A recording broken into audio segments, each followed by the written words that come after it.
Itu prinsip. Walaupun nggak disebut, itu tak menghilangkan makna penyerupaan.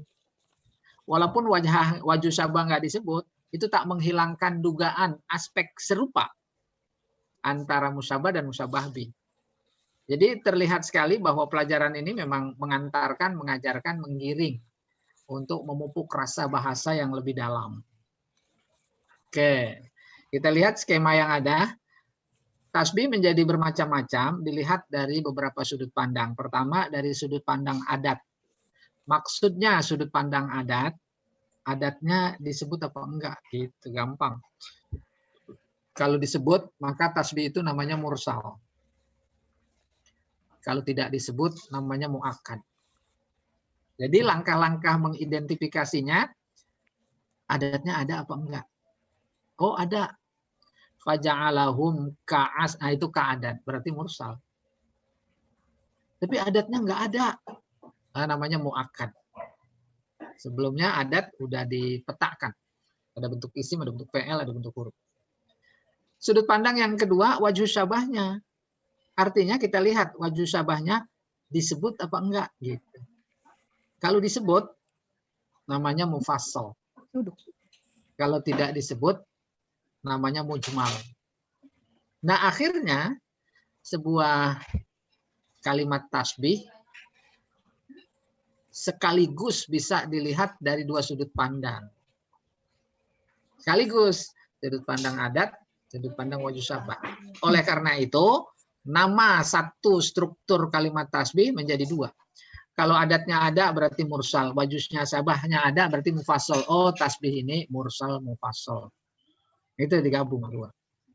Tapi kemudian yang ketiga itu dilihat secara sekaligus, setelah diamati ternyata adatnya tidak disebut, wajhu syabah tidak disebut, itu namanya baligh. Tuh, nomor satu dilihat adatnya. Ada K. Maka namanya mursal. Nomor dua, dilihat adatnya tidak ada.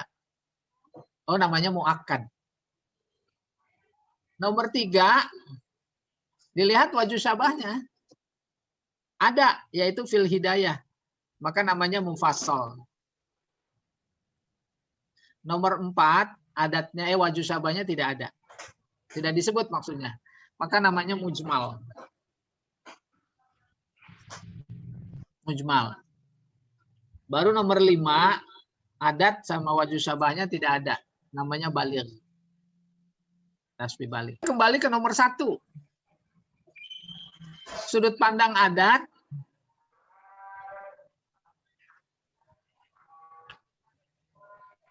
Sudut pandang adat namanya mursal karena disebut.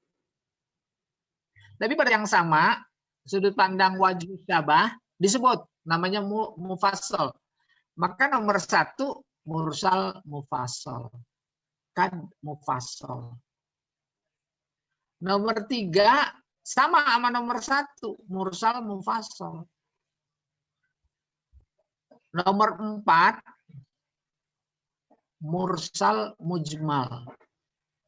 Baru nomor 5 adat sama wajhu syabahnya tidak ada. Namanya baligh.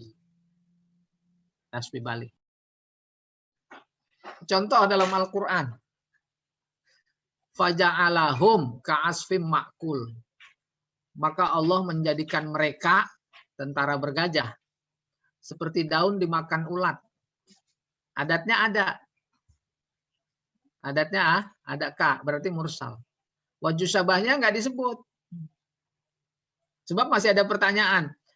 Mereka, Allah menjadikan mereka seperti daun dimakan ulat dalam segi apa? Itu belum disebut. Belum disebut. Berarti mujmal. Maka kesimpulannya faja'alahum ka'asfim ma'kul adalah mursal mujmal. Nomor 2, al-jibal kal ihnil manfus. Gunung bagaikan timah yang meleleh. Dalam segi apa? Nggak disebut. Jadi namanya mursal mujmal. Nomor 3, nisa ukum harsun.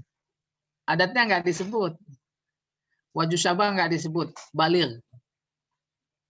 Istri kalian adalah ladang. Walaupun sepertinya nggak disebut, itu tersirat. Ada penyerupaan. Seperti ladang. Oke.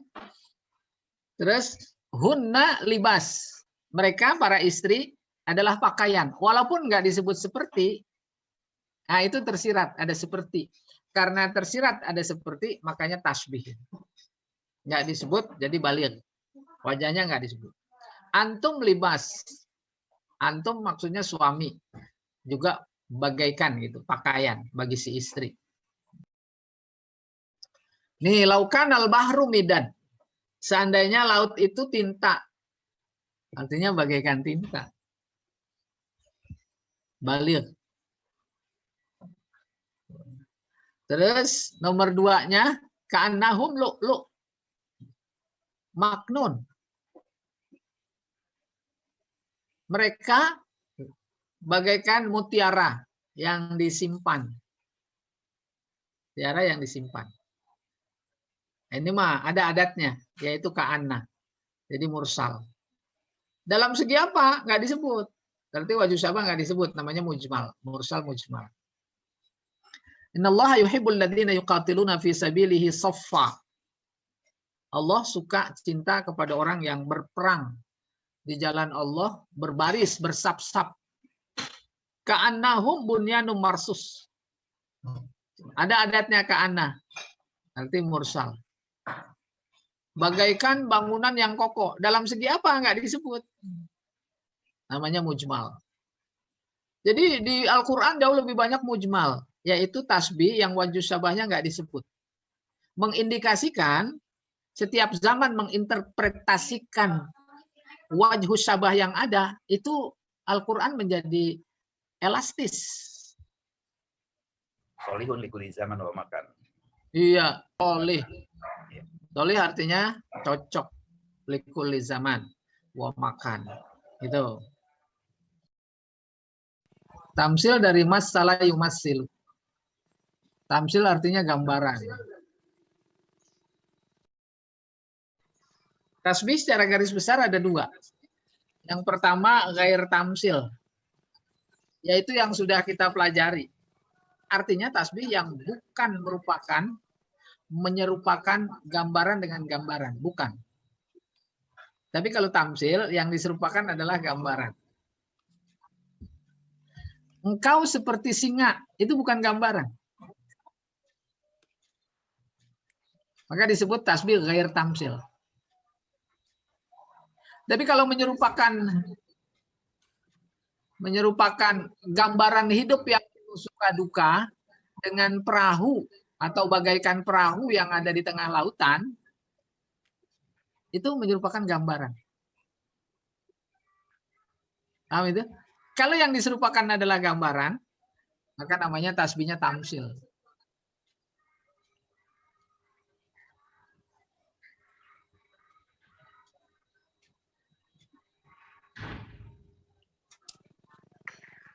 Mutiara yang berserakan di atas permadani biru, bagaikan bintang-bintang yang bertebaran di malam hari. Tidak bermaksud menyerupakan mutiara dengan bintang, permadani biru dengan latar belakang gelap malam. Bukan itu. Tetapi gambaran yang ada di dalam benak. Maka tasbihnya disebut tamsil.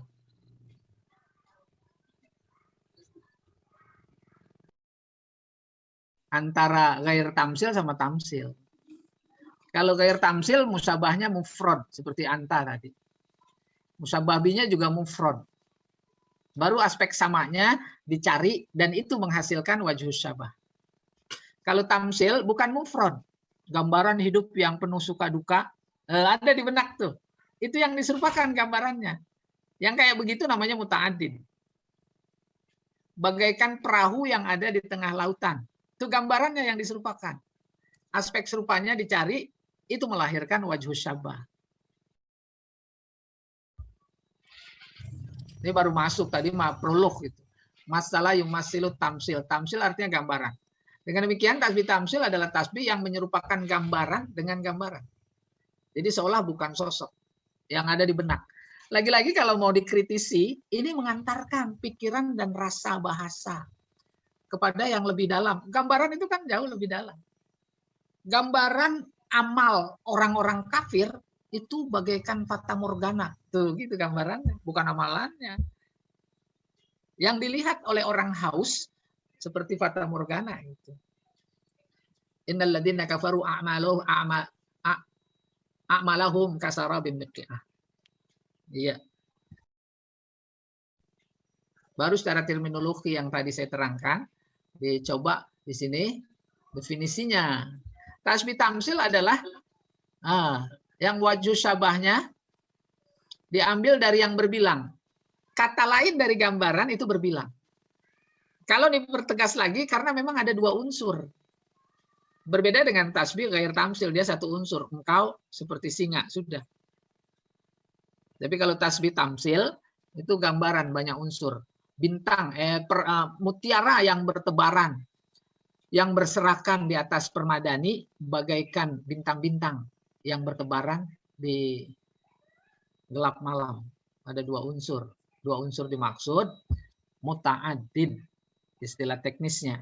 Jadi kalau kita mendengar, membaca ada muta'addid dalam konteks tasbih, itu maksudnya.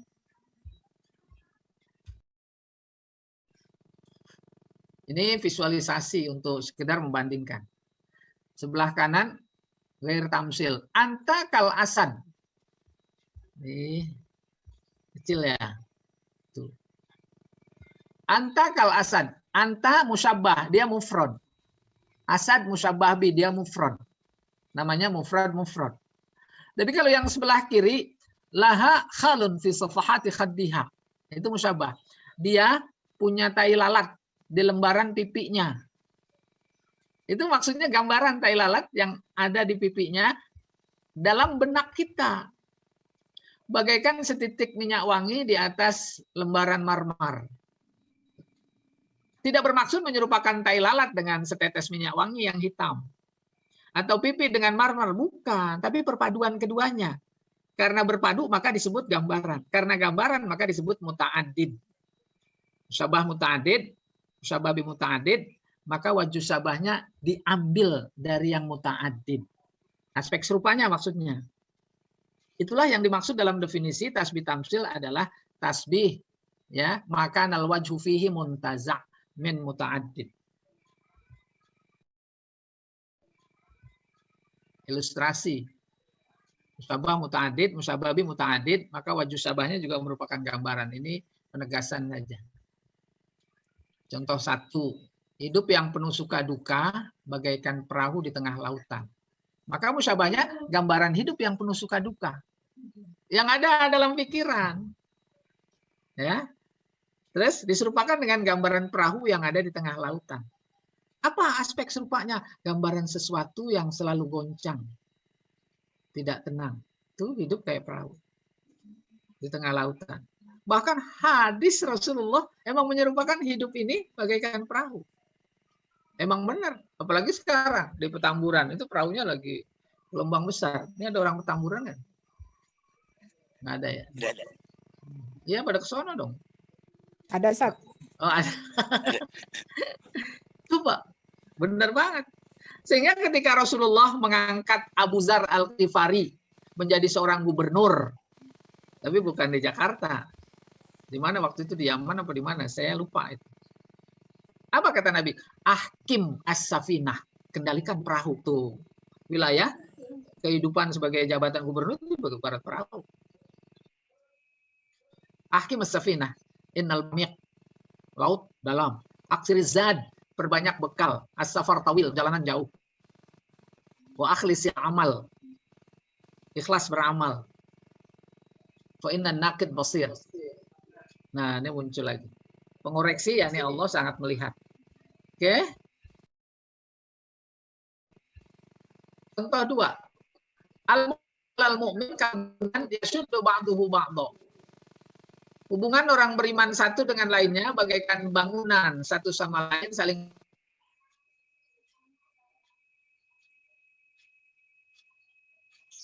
saya menguatkan gambaran nanti menunjukkan bahwa kita benar paham.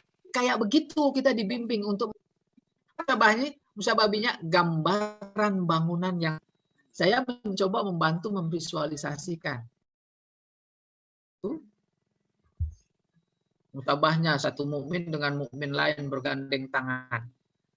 Sehingga ada banyak instruksi sudah merapat ke petambuk. Cara musababinya bagai bangunan kokoh. Tidak bermaksud menyerupakan si A dengan semen, B dengan pasir, C dengan besi, terusnya dengan air dan seterusnya. Tidak. Nah, itu Rasulullah yang ngomong tuh kayak begitu. Sehingga pada perang Badar jadi menang. Oleh dikit. Karena bersatu. Nih lihat. Perhatikan analisis berikutnya. Waqad ghatahas sahab. Matahari yang tertutup awan qalilan kecuali sedikit. Hasna'u muntakibah. Bagaikan wanita cantik yang bercadar. Itu ada di benak. Ketika paham, maka dipastikan bisa digambar. Artinya divisualisasikan. Kalau nggak bisa menggambar, berarti memang pahamnya belum purna. Ya, dibetulin ini belum diedit. Waqad ghatahas sahabu illa qalilan. Gambaran matahari yang tertutup awan sebagian. Musyabah bihnya gambaran wanita cantik yang bercadar. Maka ketika memvisualisasikan, diupayakan sedemikian rupa sehingga terlihat keserupaan. Tutup bagian tengahnya kelihatan. Persis kayak cadar. Orang bulat juga mukanya, terus jidat sampai alis ketutup. Terus ini ketutup. Tuh gitu ya. Udah digambarkan. Kalau di papan tulis lebih apa? Wakil. Gambar matahari biasanya emang ada matanya. Makanya disebut matahari. Tuh, ada aspek serupa. Coba bayangkan betapa luar biasa dan dahsyatnya ilmu kayak begini ketika coba diterapkan dalam Al-Quran. Dan memahami ayat-ayatnya, jangankan yang abstrak, yang gaib saja bisa digambar. Ada orang gambar neraka, ada nggak? Gambar surga. Bagaimana keadaan di neraka? Itu bisa digambarkan. Itu kan lewat rasa yang dalam memahami makna yang ada di balik bahasa. Nah, kayak begitu. Perahu yang berlayar, tajri berlayar, kan mustaqilan, di belakangnya kanvas. Itu tergambar kita ke pantai, ada bot berjalan kencang, belakangnya ada bekas apa enggak? Tuh, gitu, ada di benak. Itu musyabah. Bekas. Seperti apa? Arusun tujarriru azjalaha, bagaikan pengantin yang menarik bututnya yang panjang. Harus pengantin. Bayang belum pengantin? Enggak, jangan-jangan ini. Enggak Ustaz, tapi enggak panjang. Buntutnya. Ya udah ntar dicoba ya. Kain sarung itu disambung-sambung. Jalan. Jalannya bukan di gedung, di padang pasir. Terus rada berat, bekas nggak di belakang. Kebayang di tangan pengantin. Air bekas jalanan perahu dengan debu-debu atau pasir bekas jalanan si pengantin. Bukan itu. Tapi perpaduan keduanya yang ada di benak. Maka disebut muta'addid. Maka dalam tasbih tamsil, baik musabahnya suratus safinah tajri wa qad tarakat wara'ahu asaran mustatila. Musabah adalah gambaran perahu yang berlayar meninggalkan bekas di belakangnya. Musabah bi suratul arus tujarriru azyalaha. Gambaran pengantin ya yang menarik buntutnya di belakang. Maka wajhu sabahnya cari aspek serupanya. Mencari wajhu sabah dalam tasbih tamsil susah tapi gampang. Kenapa susah? Karena merupakan gambaran. Kenapa gampang? Karena selalu menggunakan sesuatu. Jadi dalam konteks ini bisa gambar gambar musyabah bi, aspek serupanya kemudian dicari, maka disimpulkan gambaran sesuatu yang bergerak. Tuh, bergerak. Lalu meninggalkan bekas di belakangnya. Pada perahu yang berlayar ada unsur sesuatu, yaitu perahu dalam hal ini. Pada pengantin juga ada unsur sesuatu. Itu gampangnya, harus menggunakan sesuatu. Pada musyabah ada unsur bergerak, pada musyababi ada unsur bergerak. Pada musyabah meninggalkan bekas, pada musyababi juga ada meninggalkan bekas. Kayak begitu, rumitnya sedikit ketika mencari wajhu syabah pada tasbih tamsil. Beda dengan pada tasbih ghair tamsil. Engkau seperti singa dalam segi berani. Tuh. Bumi seperti bola dalam segi bulat. Kayak berikutnya. Kana dumu ala khaddiha. Ini yang sudah sebenarnya. Air mata di pipinya bagaikan setetes embun di bunga julannar. Maka musabahnya tinggal nambahin surah, gambaran air mata di pipi, gambaran setetes embun di bunga julannar. Wajhu syabah tinggal dicari keserupaan. Ini rada susah dikit. Ka'annaha. Ha maksudnya buhairah. Buhairah artinya di gelap malam. Sementara hayalannya ada di pinggir danau. Maka dia berkata, ka'annaha fi nahariha. Danau di siang hari. Qomarun atau bulan. Bulan dikelilingi gelap. Iya dong, kan malam hari, gelap lagi. Terus harus diupayakan membayangkan musyabah, yaitu danau. Danau bulat, airnya penuh, raya yang mewakili gelap sekitarnya. Ada finahariha, di siang hari bolong, terik, panas, dilihat dari atas. Tuh, dari atas ngelihatnya seperti bulan. Lalu dia berkata yang itu maksudnya ka'annaha fi nahariha. Dilihat dari atas udara. Bagaikan gambaran bulan yang dikelilingi gelap. Nah, nanti wajhu syabahnya dicari sendiri. Ini juga pengayaan contoh aja. Saya coba bantu artikan. Nah, air dimaksud sungai. Maka pikiran harus tergambar. Taman bunga, di tengahnya ada sungai kecil mengalir. Kan biasa itu, airnya bening sekali. Seperti apa? Seperti hamparan permadani yang di atasnya diletakkan sebuah pedang oleh empu. Permadani tebal, dia juga warna-warni, gambarnya bunga-bunga. Kan sama tuh sama taman bunga. Harus kayak begitu. Kalau di taman bunga beneran ada sungai mengalir di tengahnya putih. Sementara kalau di atas permadani yang tebal berbunga-bunga itu warna-warni juga, di atasnya ada pedang raksasa putih. Nah, jadi lagi-lagi yang diserupakan adalah gambaran. Maka disebutkan di musyabah adalah gambaran sungai. Sungai ya, bukan sungan ini. Yang memisahkan taman bunga di kedua tepinya. Musyabah binya gambaran hamparan permadani. Yang di atasnya ada pedang besar putih mengkilat diletakkan oleh empu. Tuh, cari aspek serupanya. Apa itu? Gambaran hamparan sesuatu. Tuh, taman bunga hamparan. Permadani hamparan. Yang di atasnya diletakkan sesuatu yang besar melintang putih. Jadi di taman bunga ngelihat sungai jangan dari dekat, lihatnya dari udara. Paham itu? Saya berilustrasi lain. Harus melihat dari udara. Jalan raya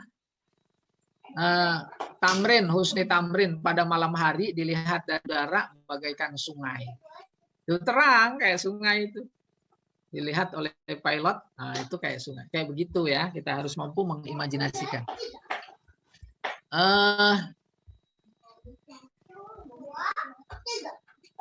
Al-qamaru yabdu. Bulan nampak. Terang bulan. Wa khayaluhu fil buhairah. Hayalannya ada di pinggir danau. Kawajhil hasna, bagai wajah wanita cantik, yazharu fil mir'ah, yang nampak di cermin. Mana musabahnya? Gambaran bulan yang nampak.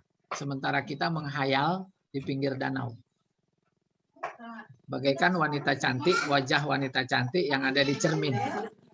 Paham kan? Iya. Saya suka berilustrasi. Zaman dulu belum ada sanyo, sumur. Belum ada sumur bor. Adanya sumur timba. Tengah hari bolong, kita ngelongok sumur. Ada nggak? Ada nggak wajah kita di dalam sumur? Ada.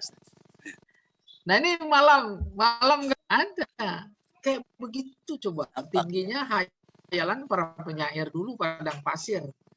Dia mana ada danau. Ya. Tapi hayalannya menjangkau. Itu kan sebuah potensi. Kayak apa? Kayak wanita cantik ada di cermin. Wajahnya saja. Jangan semua sama kaki. Nah, ya. Memang ini harus diajarin semua nih. Nih, suapin mulu kerjaan. Mana apa ya? Orang alim yang tawadu, ketahuan menambah apa-apa kecuali ketinggian dan kemuliaan. Nah, harus dibayangin. Tengah masyarakat ada orang alim, tawadu sekali. Dibilang alim juga nggak mau. Nggak mau. Wah, pokoknya susah dah. Sehingga orang menilainya luar biasa tawadu. Kayak apa itu yang begitu? Kasaklah bagi terang. Nah, itu. Dulu masih kecil, pawai obor. Lah minyaknya tinggal sedikit. Udah mau mati. Terus ditunggingin terang apa enggak? Tuh. Jadi orang mulia semakin dihina, di sisi Allah dia semakin tinggi. Maka ketinggiannya karena dia bertahan dengan prinsip dan kebenaran yang ada dia yakini dalam Al-Quran. Jadi yakin, nggak mungkin Allah nggak turun tangan. Ya atau tidak? Itu maksudnya la yazidu tawaduhu illa rif'atan wa syarafan. Tanpa mulia. Cuma materi berbeda dan udah diterangkan diterjemahkan. Membedakan tamsil dari tamsil. Jadi pembedanya cuma antara gambaran dan bukan gambar. Gambaran. Iya. Gitu aja. Mereka bagaikan daun dimakan ulat. Itu kan bukan gambaran. Maka disebut mufrad. Berbeda dengan umpamanya orang yang berdoa kepada selain Allah bagaikan orang haus mengambil air dari sungai dengan telapak tangan terbuka. Mau minum. Tuh. Gambaran orang berdoa. Sampai nggak ke Allah? Doanya kepada berhala. Kalau Sampai nggak ke Allah? Kayak apa? Kayak orang haus mau minum, ngambil air di sungai pakai telapak tangan terbuka. Wama huwa bibaligh. Nggak samsrak, ini konkret. Di antara tujuan tasbih yaitu mengkonkretkan yang abstrak. Nah, itu gambaran. Bahkan ada dari segi kata dia mufrad. Tapi yang dimaksud dalam tasbih itu bukan kata. Tapi intinya baru dianggap paham lewat pelajaran tasbih tentang makna di balik ayat ketika dia mampu memvisualisasikan. Oleh karena itu kalau di kelas, emang di buku juga ada tugas menggambar kayak model tadi. Cuma memang ada yang susah digambarkan. Kayak model tadi, al-alimul mutawadi. Orang alim yang tawadu. Kan susah. Gambar-gambar visualisasi kayak begini, ini hanya sebatas mengantarkan.